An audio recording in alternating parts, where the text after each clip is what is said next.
Nos acompanha a partir de agora no SBT News. O Perspectivas de hoje recebe o governador do estado de Goiás, Ronaldo Caiado. Governador, muito obrigada pela sua participação aqui no programa com a gente. Bom dia, Sônia Guerreiro. Bom dia aí a todos que nos acompanham no SBT News para conversarmos um pouco sobre esse momento no Brasil. Com certeza, governador. Minha primeira pergunta é: o senhor, há um tempo atrás, ainda ali no final da década de 80, foi também candidato à presidência da República, agora coloca novamente o seu nome, nas próximas eleições. E eu queria saber o que é que muda, o que é que mudou durante esse tempo todo e a sua experiência aí ao longo desse período. Bom, primeiro, realmente, aquele momento nós saímos de um período onde nós não tínhamos eleições diretas no Brasil. Foi a primeira eleição após o regime militar e, como tal, nós tivemos ali uma eleição muito competitiva do ponto de vista de candidatos. Nós éramos 22 candidatos, talvez no momento mais rico da democracia brasileira, onde ali não tinha maqueteiro. Ali todo mundo ia mesmo para os debates e nós íamos ali, cada um colocando as suas teses daquilo que enxergavam o Brasil. Eu era o mais jovem de todos os presidenciáveis e também, veja, já comecei invertendo um pouco a pauta, ou seja, já candidato, um pré-candidato a presidente da República, e que aí foi um momento positivo, que pudemos ali debater com todos aqueles que na maioria das vezes eram tendentes a uma linha de esquerda no Brasil, era o que prevalecia aquele momento. Aquele momento o Ronaldo Caiado era mais ou menos assim um ponto fora da curva. Eu defendia a livre iniciativa, eu defendia o direito de propriedade, eu defendia aquela época, tá certo, a condição da propriedade ser do cidadão e não prerrogativa do Estado. Então, critérios que naquele momento nós éramos quase que demonizados naquela época, entendeu? Defender essas teses que hoje, no passado do tempo, você vê quanto muda. Há menos de 40 anos, hoje o cenário é outro. Hoje o Brasil reconhece o que é uma agropecuária moderna, avançada, cada vez mais dando condições do Brasil ser reconhecido internacionalmente. O direito de propriedade cada vez mais reconhecido no Brasil, que aquilo é a nossa formação. Então, esses princípios todos, eu me lembro bem que naquela época ninguém tinha coragem de assumi-los. Foi o primeiro em que poder promover um movimento ruralista para que nós não tivéssemos nossas terras confiscadas, nós não tivéssemos ali a condição de continuar na atividade da livre iniciativa. E depois vieram ali vários mandatos. Eu fui 5 mandatos de deputado federal, um mandato de senador da República. E você pergunta, bom, hoje, depois desses mandatos na Câmara, já estou no meu 2º mandato de governador do Estado. Então é uma experiência enorme colhida dentro do Legislativo e hoje dentro do Executivo. E é algo que me realiza, porque graças a Deus são quase 40 anos na vida pública e nunca tive meu nome maculado em escândalos, negociata, nunca na vida.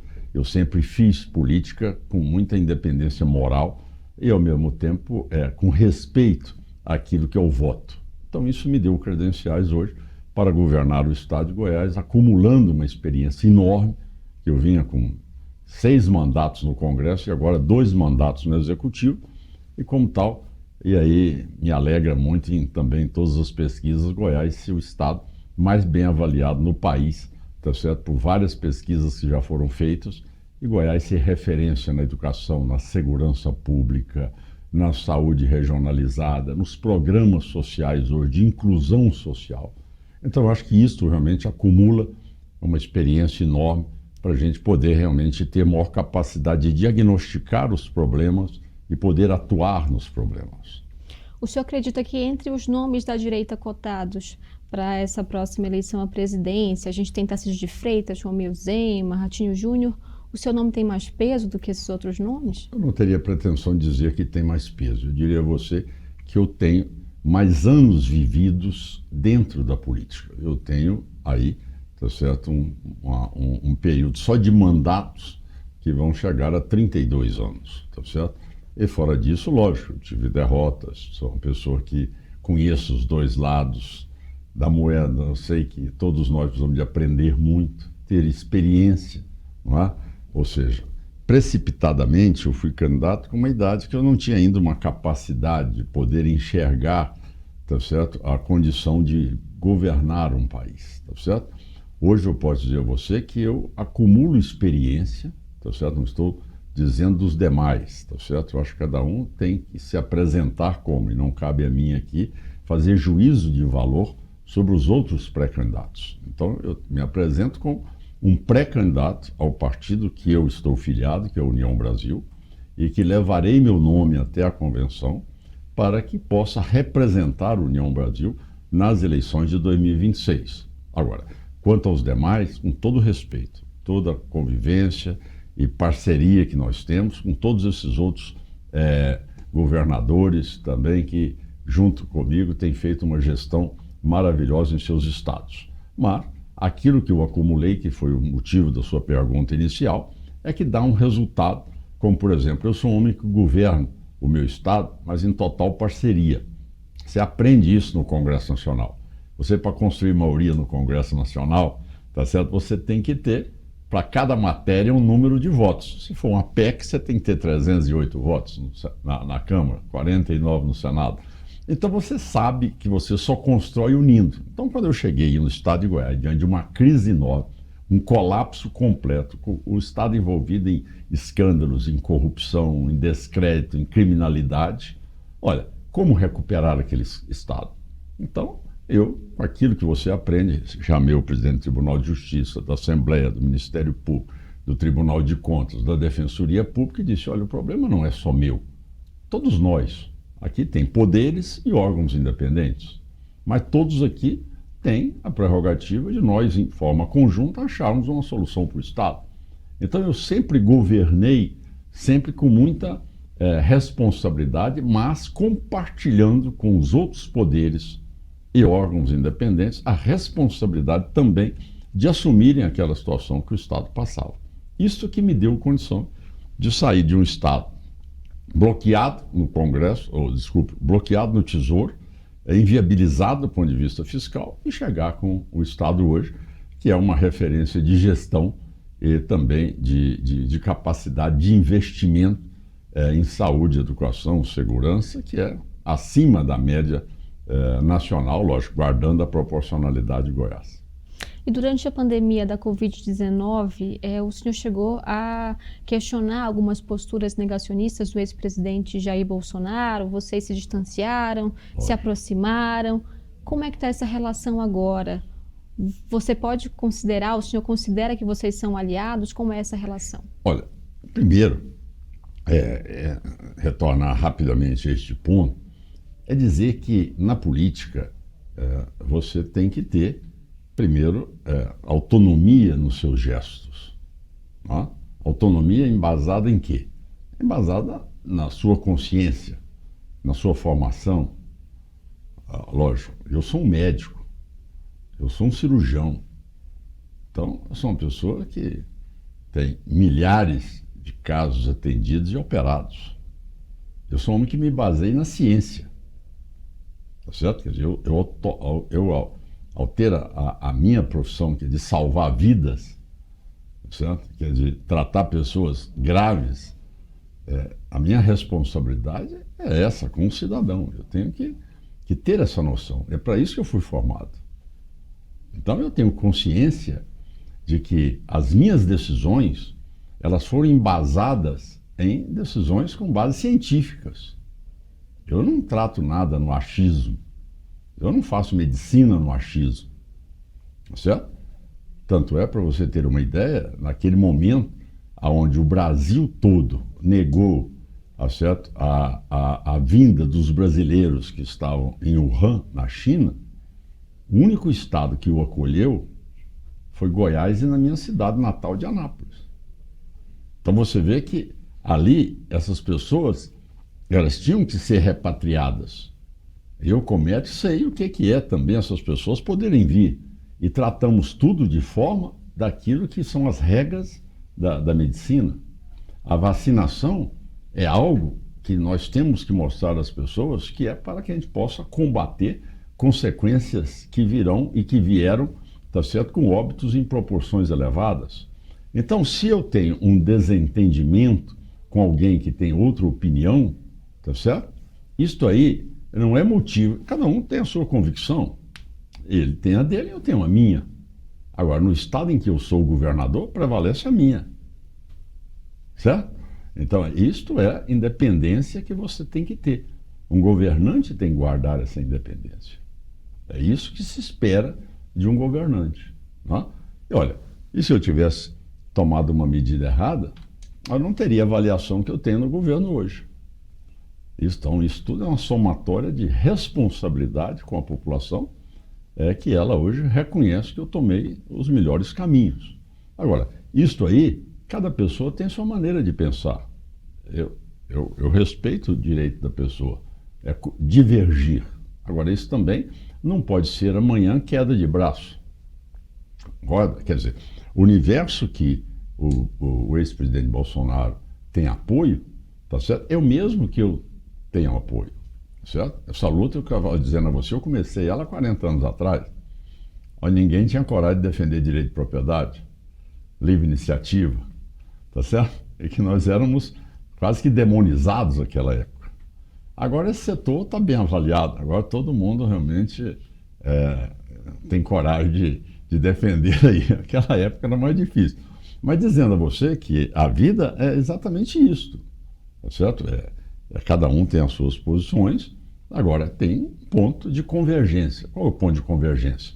É você mostrar para o Brasil que as teses que nós defendemos dão melhor condições de qualidade de vida para as pessoas, que nós somos capazes de emancipar o maior número de pessoas que estão na pobreza, reinseri-las no processo produtivo, dar melhor condições de atendimento de saúde, ter mais transparência com o gasto público, ter mais responsabilidade com o dinheiro, saber combater um processo de corrupção, saber combater o avanço da criminalidade, das facções hoje que tomam conta dos territórios em vários estados do Brasil.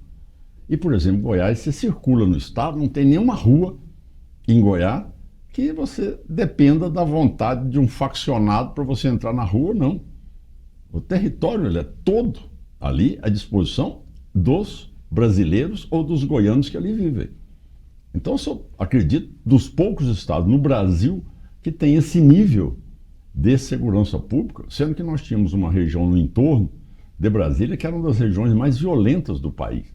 Isso deveu-se a uma ação concreta nossa, de inteligência, de integração das polícias, de batalhões especializados, de um processo de parceria com a Polícia Federal, com a Polícia Rodoviária Federal.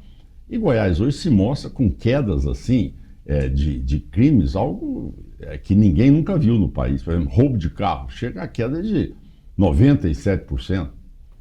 Se roubava 1.000 carros por mês em Goiás, em 2018.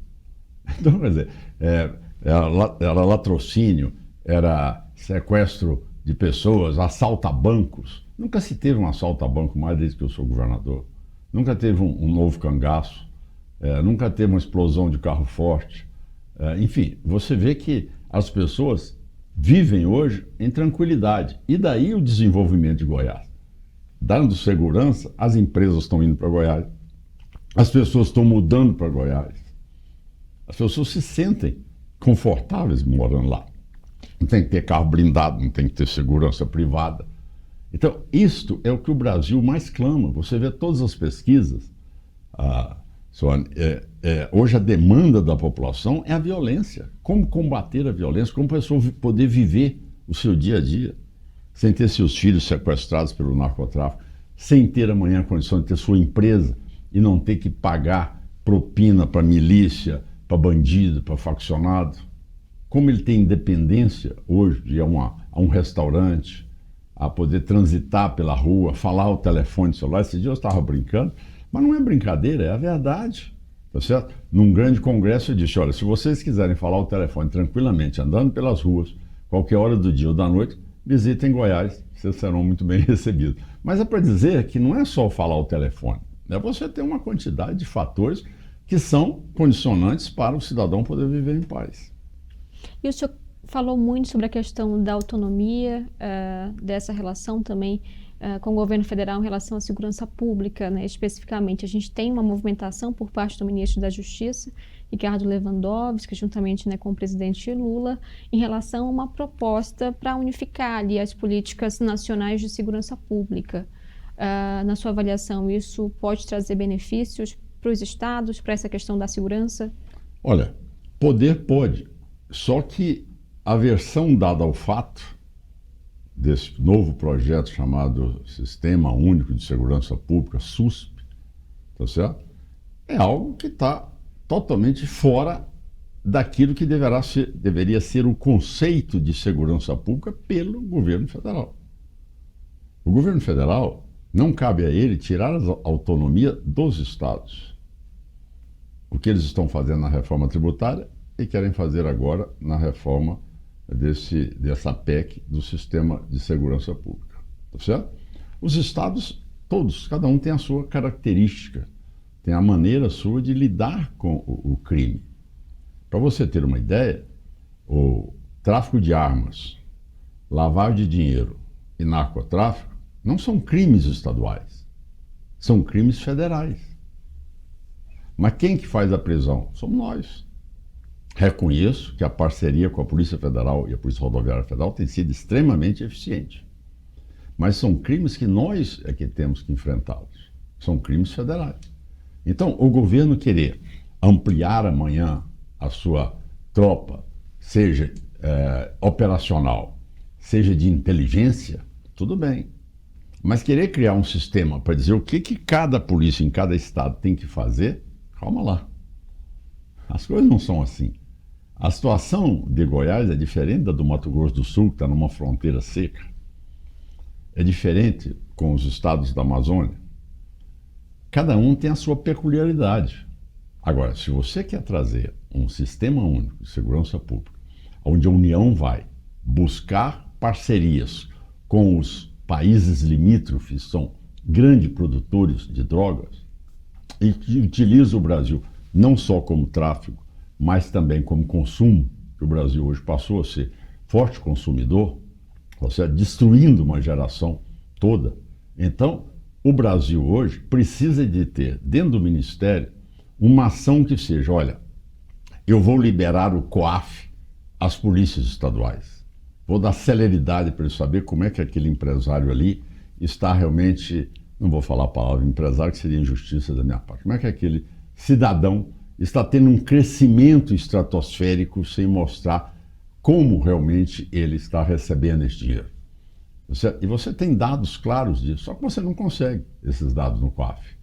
Olha, eu vou montar uma parceria com os países limítrofes para que as nossas tropas não precisem de pedir autorização, para que a nossa tropa pode adentrar outros países e fazer também o combate com as forças daqueles países, aqueles núcleos faccionados que lá estão. Por que nós não vamos contratar satélites de precisão que tem no mundo todo hoje, para que a gente possa cobrir melhor a fronteira brasileira?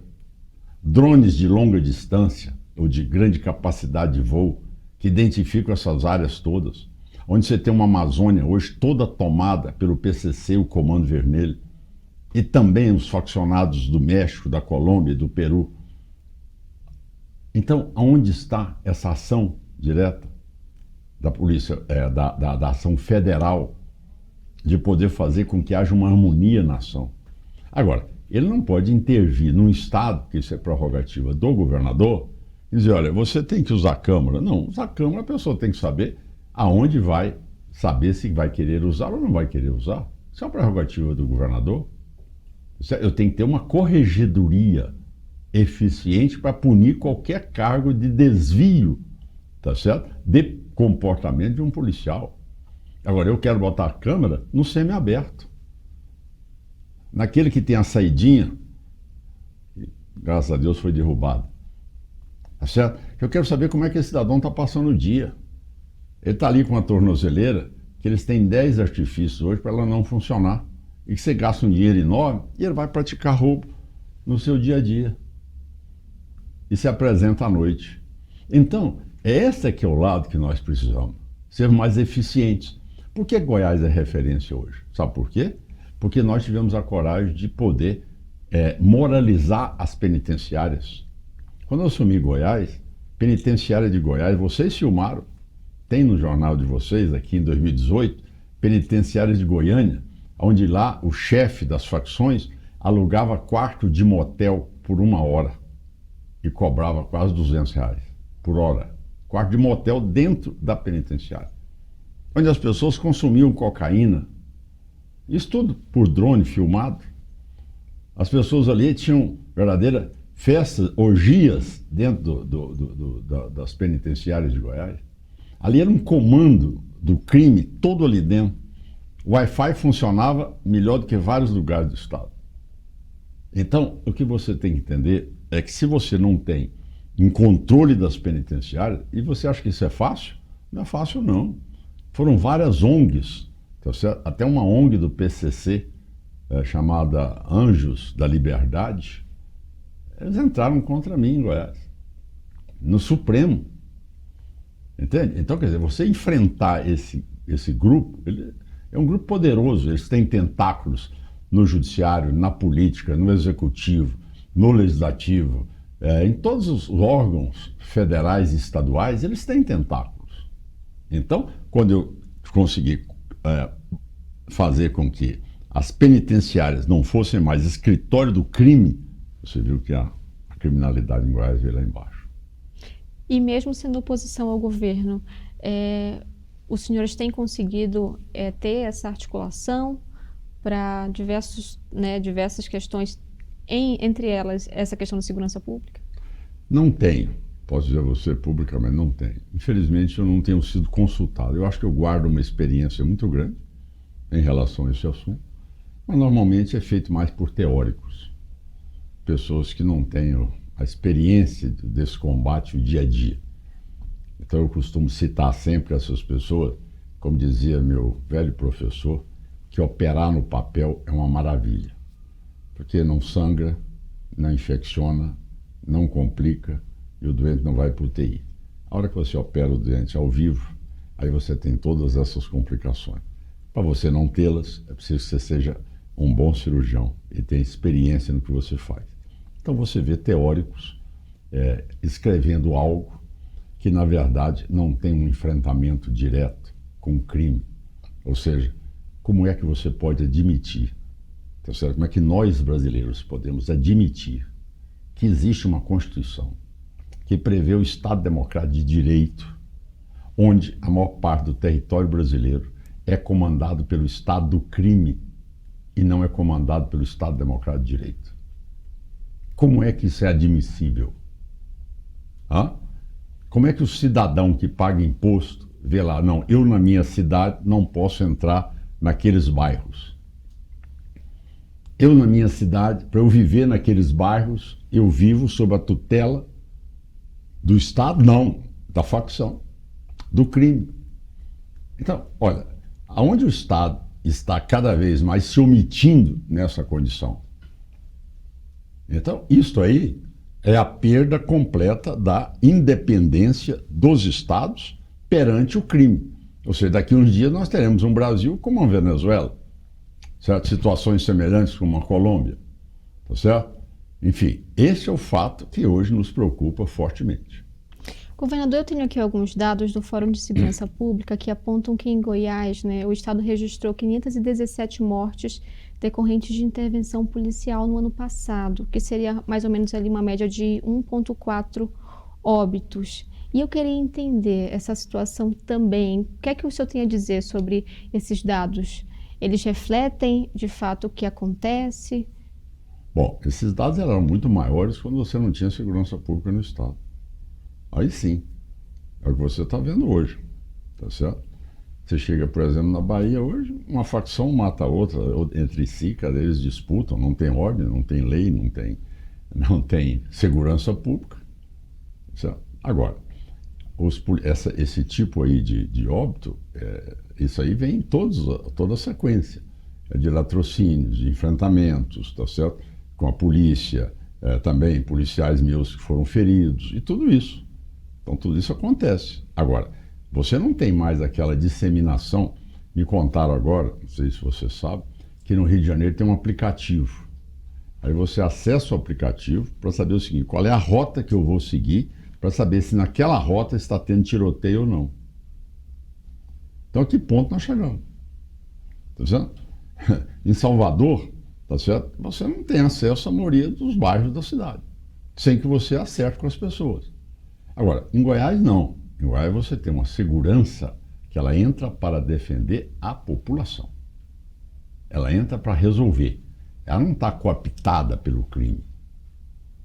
Ela entra para enfrentar o crime. Olha, se eles decidem enfrentar a polícia, é uma opção deles. É lógico que neste momento eles vão perder porque os nossos batalhões são muito mais bem formados, tá certo? E muito mais bem preparados para esse combate. Agora, o que nós temos em Goiás é uma inteligência altamente sofisticada para poder prever tudo isso. Várias tentativas foram feitas para roubar banco. Por que não conseguiram? Porque nós conseguimos antecipar o fato. Tem duas questões importantes a serem feitas. Uma é sobre o ponto da reforma tributária, que o senhor questionou, em especial na parte que se refere ao imposto ali unificado para estados e municípios, o IBS. Exatamente. E olha, veja bem, fui o único, hein? Fui o único governador a sair fazendo esse périplo pelo Brasil todo, debatendo na Câmara, no Senado Federal, dizendo, gente, por favor, sejam realistas, isso aí é totalmente inconstitucional. Vocês estão tirando a prerrogativa dos estados, vocês estão concentrando, que o momento eu chamei de comitê venezuelano, que é chamado comitê gestor hoje, onde as pessoas indicadas pelos estados, de prefeitos e de governadores, amanhã vão decidir sobre a distribuição de mais de R$1 trilhão. E aí ele vai saber o que é o ISS de uma pequena cidade lá no Amapá, vai saber uma pequena cidade no Acre e a cidade de São Paulo. Então eu disse, olha, isso aí é uma ingerência indevida. Os entes subnacionais, são os estados e municípios, eles têm o direito de ter a política deles. Você não pode prever, tá certo, que diante de uma nova emenda à Constituição, você revogue a prerrogativa que um cidadão eleito tem como governador. As pessoas me perguntavam, mas Caiado, você não será mais governador do estado? Esse período já vai estar, você já não será mais governador do estado. Mas não é para mim, é que vocês vão destruir a unidade federativa. Vocês vão transformar governadores em CEOs que vão receber mesada, sem saber o que é projetar o seu próprio estado. Isso não vai dar certo. Fui claro em dizer isso. E agora está aí. Agora, você vê o ridículo. Na Constituição de 88, disseram que o juro no Brasil tinha um percentual que não podia extrapolar. Aquela época que você tinha inflação estratosférica. Mas veja bem, o cidadão acha que botando na Constituição vai resolver. Agora eles resolveram dizer assim, não. Agora também, nesse novo IVA, não pode passar de 26,5%. Quer dizer, as pessoas são tão, assim, primárias, tá certo? Ou às vezes mal intencionadas, em dizer assim, não vai passar de 26,5%. Mas como que não vai passar de 26,5%? Se cada dia faz mais concessões. Você acha que vai parar no Supremo esse caso? Eu garanto a você que no decorrer do momento que ela foi instalada, no mínimo você vai ter 5.568 municípios, que são todos no Brasil, entrando com ações no Supremo Tribunal, e 26 estados e o Distrito Federal. Porque ninguém vai, tá certo, admitir com que seja confiscado o direito dos governadores em poder definir a sua política, que seja regional, que seja de social e muito menos de desenvolvimento. Estamos no nosso minuto final, governador. A minha última questão é sobre a questão da dívida dos estados, como é que está essa negociação com o governo, e vou pedir que o senhor dê também as suas últimas palavras para quem está nos acompanhando, depois de responder essa questão. Obrigado. Bom, essa questão está numa fase ainda muito embrionária. Foi liberado um primeiro projeto, né? Foi publicado um projeto do presidente Rodrigo Pacheco. Esse projeto, lógico que ele está hoje nas mãos do relator. Tive a oportunidade de conversar com o relator ainda agora, e realmente ele me disse que essa matéria ela será votada depois que for ali dado espaço para que os governadores se pronunciem, apresentem também as suas solicitações e também será dado o debate à União. Então, essa matéria, pelo visto, ela será prorrogada para depois do recesso, iniciando a partir de agosto. Governador do estado de Goiás, Ronaldo Caiado, muito obrigada pela sua participação aqui no SBT News, e aproveito também para agradecer a nossa produção, Lara Cursino e Carrie dos Santos. Um ótimo dia para você, e mais informações, você sabe, sempre no sbtnews.com.br. Até!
Você está falando aqui comigo no ponto ou não?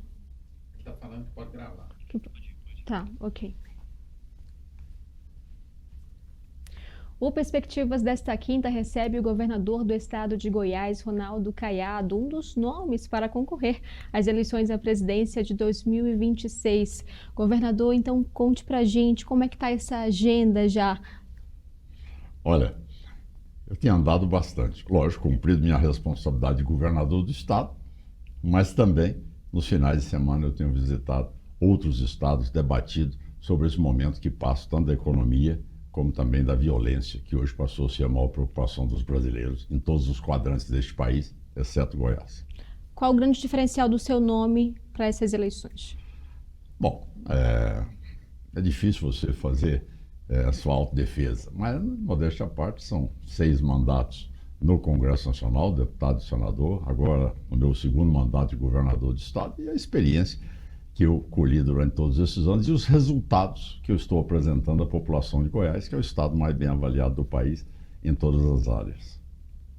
A entrevista completa você acompanha aqui no SBT News.